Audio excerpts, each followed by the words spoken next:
Hey guys, excited to be back for another day in Trump's schedule back in 1987. He's going to kick off his day at the Woolman Rink, then go to Trump Tower, and eventually speak about the Mar-a-Lago. Today we're going to explore a few lessons. I'm going to mention them first here, and then we'll go a bit deeper. So, when the request is in good faith and reasonable, be accommodating. It's a loop. Do business with people you appreciate. Tell people you appreciate them. Provide value, know your worth, and have a many options attitude. Have a long time horizon. Don't get too excited by the first offer. Think of small tasks you can do today that will save time, money, efforts, or energy tomorrow. Be persistent, yet adaptable to evolving circumstances. Move quickly and decisively when the time is right. And trust your gut. Trust your gut is going to be a recurring theme throughout most of Trump's professional endeavors. So let's go into a bit more detail. So Trump starts his day by visiting schools with his wife Ivana for his daughter Ivanka. He's looking at private schools and kindergartens for his daughter. He then goes to Woolman Rink. Woolman Rink is a project it's an ice rink built at the beginning of Central Park in New York. The city had a hard time to get the project going. It took years to not go very far. Trump decided he couldn't stand the inefficiency and the bureaucracy and the slowness of the enterprise, and volunteered to build the project. And essentially he came in in a record time and under budget. So something that took years he was able to do in a matter of months. And this echoes kind of his attitude towards efficiency and his desire to get things done quickly and to go straight to the point in terms of actions and outcomes. So he didn't understand why it took years for the city of New York. He took the initiative, right? He thinks it's better for the city to have a functional rink, and that's now still a big attraction in Central Park and in Midtown Manhattan. So we see the initiative came from him, and he had basically at that stage he's invited to take pictures for the concrete pouring ceremony. He decides to go along and to participate, even though he's in a pinstripe suit. Essentially, the lesson here is to that when the request is in good faith and reasonable, to be accommodating. Right, so we see Trump is willing to go to McDonald's as a employee for a day, or to participate in WWE events. Right, he's close to the people that give him love. He engages with the public. He doesn't disengage from the public. He takes questions. He answers questions. It's his transparency that can sometimes he can't be faulted for lack of transparency. He's extremely transparent. Even his book, you see him giving details not only on his schedule, but details on his thought process and his intention. So that's something he's always had. So, but again, this is when the requester is in good faith and reasonable, right? It also has a great sense. If the request, you see it's not coming from a good place, then you have zero obligations to be accommodating. But if you see that it's from a good place, then you can and probably should be accommodating. Then he goes on to describe a business dealing that he'd like to do. So he wrote to an executive on the West Coast. I'm going to read right now. As you're aware, I wrote, there is no one I would rather do business with than Marty Davis. In the letter, I explained to Marty that I'd recently purchased a fantastic site and was in the midst of designing a building with 8 motion picture theaters at its base. And I wondered if he might be interested in making a deal for them. Martin Davis is a truly talented man, but there are also a dozen other companies who would kill to have 8 theaters in a top location.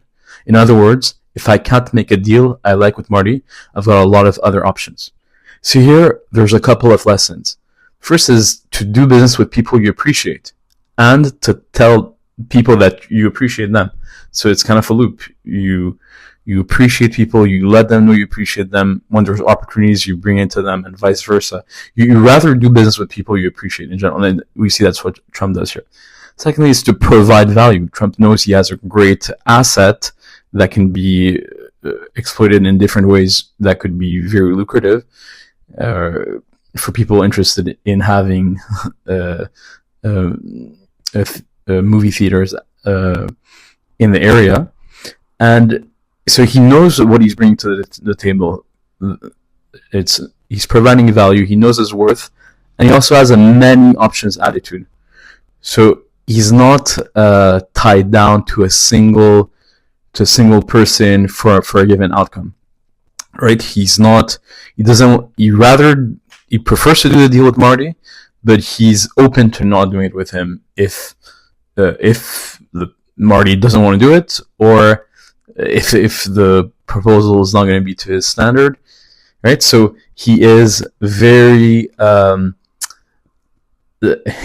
he comes to the table with a know your worth and have a many option attitude. He has an attitude of plenty. He's definitely not coming across as desperate to get the deal or to do it only with this person. Though he is polite and directs his intentions to highlight that he prefers doing business with Marty Davis.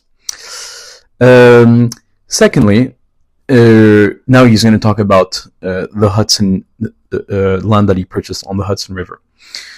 The truth is, I really don't want to sell the yards at any price. To me, those 100 acres that overlooking the Hudson River are the best undeveloped real estate site in the world. On the other hand, I don't want to rule out anything. He said that they were serious people, and they were prepared to make me a very substantial offer for the site, far more than the $100 million I paid a year ago. I didn't get too excited. On the contrary, I said to Arthur, the bid sounds low. If you can get them higher, I might be interested. Arthur tells me his clients are still very interested, and they may come up a little, but he doubts they'll go much higher. Keep pushing, I tell him. In this little sequence, we see, first of all, that Trump has a long time horizon. So he is not interested in just making a quick buck. He sees the potential of the Hudson River, the land he has by the Hudson River, and he doesn't just want to sell for a profit right now. He sees longer.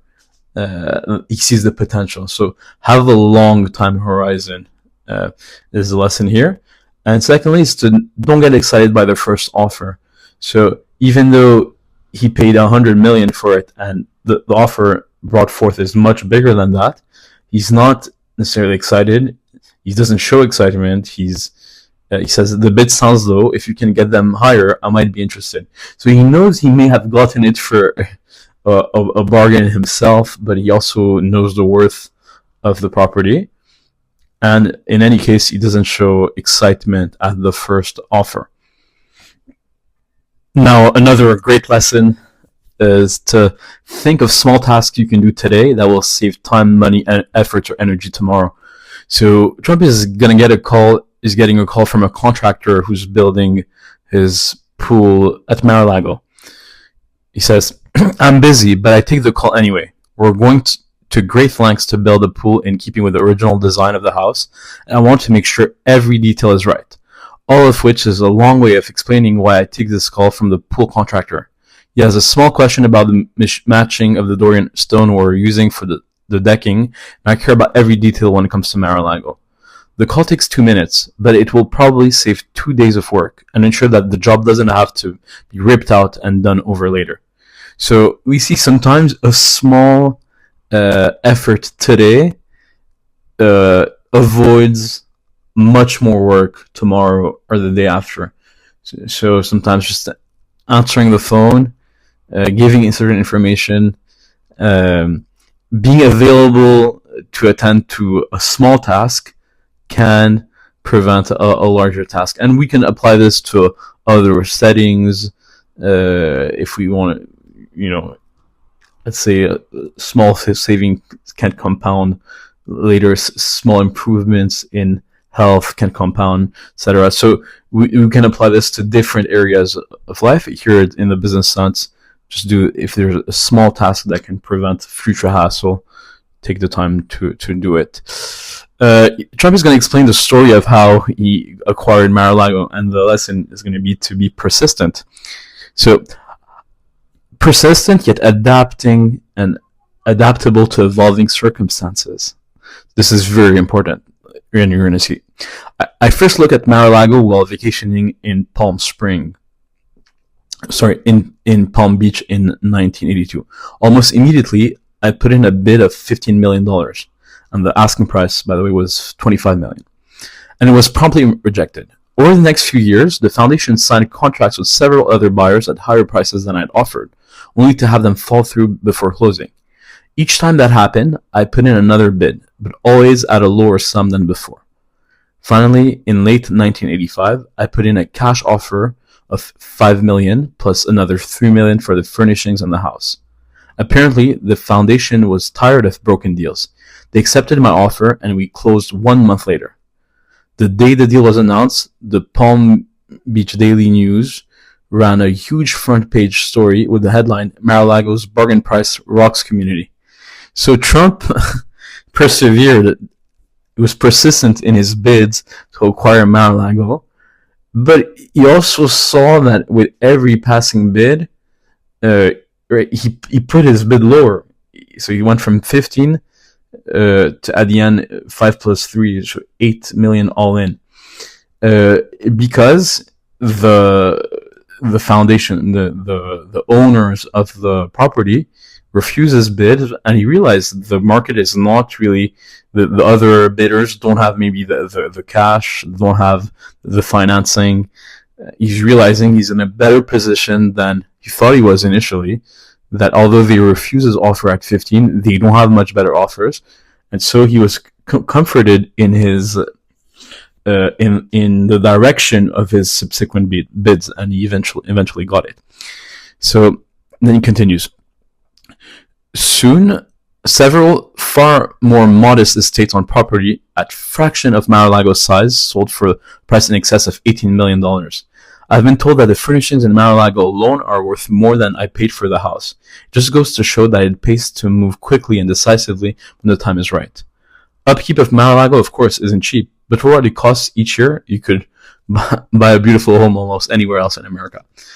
Here the lesson is to move quickly and decisively when the time is right. So Trump had cash on hand, and was, as soon as the property caught his eye, he made a move. He was receptive and followed the evolution of the deals that didn't go through for the property, kept on bidding, and eventually got it. So again, move quickly and decisively when the time is right. Maybe for that, it could be a good idea to save a certain amount of cash to be able to pounce on an opportunity when it occurs. In any case, having cash on hand was very helpful for him to secure the purchase of the beautiful property from Mar-a-Lago. Again, we're going to conclude this one with the main lesson that comes from most of Trump's interaction is to trust your gut. So a friend of his calls him from Texas with a deal in the oil and gas field. He gave me all the details, and it sounded very good. I was all set to go forward. The papers were being drawn up, and then one morning I woke up, and it just didn't feel right. I called my friend back, and I said, listen, there's something about this that bothers me. Maybe it's that oil is underground, and I can't see it. Or maybe it's that there's nothing creative about it. In any case, I just don't want to go in. And he said, okay, Donnie, it's up to you, but you're missing a great opportunity. The rest is history, of course. Oil went completely to hell several months later. The company his group bought went bankrupt, and his investors lost every dime they put up. So Trump's going to say, that experience taught me a few things. One is to listen to your gut, no matter how good something sounds on paper. The second is that you're generally better off sticking with what you know. And the third is that sometimes your best investments are the ones you don't make. Because I held back, I saved $50 million. The two of us have remained friends. As a result, I don't want to reject him outright on his new deal. Instead, I tell him to send up the papers. In reality, I'm not too likely to get involved. So Trump shows again how much he relies on his gut. Everything was signed. It was ready to go. But he said, listen, something's about this that bothers me. And basically he said, I just don't want to go. And he dropped out. He listened to his gut, dropped out of a deal that could have been catastrophic, and saved $50 million. So to wrap up, when the request is in good faith and reasonable, be accommodating. It's a loop. Do business with people you appreciate, and tell people you appreciate them. Provide value, know your worth, and have a many options attitude. Have a long time horizon, and don't get too excited by the first offer. Think of small tasks you can do today that will save you time, money, efforts, or energy tomorrow or the day after. Be persistent, yet adaptable to evolving circumstances. Right? As we saw with the different bids, he adapted his approach. Move quickly and decisively when the time is right.